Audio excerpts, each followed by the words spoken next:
লুলু একটা ছোট্ট খরগোশ। সে খুশি মনে সবুজ ঘাসের ওপর তার কমলা রঙের গাজর নিয়ে খেলছিল। খেলতে খেলতেই হঠাৎ গাজরটা গড়িয়ে একটা ছোট্ট গর্তের ভেতরে পড়ে গেল। লুলু গর্তটার দিকে তাকালো।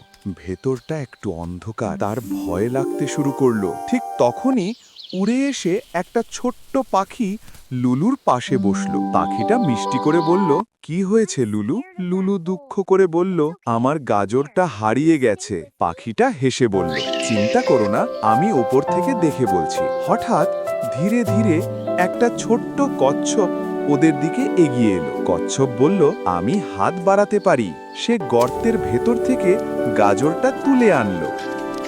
লুলু খুশিতে লাফিয়ে উঠল। সে গাজরটাকে বুকে জড়িয়ে ধরল। লুলু, কচ্ছপ আর পাখি একসাথে বসে গাজর ভাগ করল। বন্ধু থাকলে হারানো জিনিসও ফিরে আসে।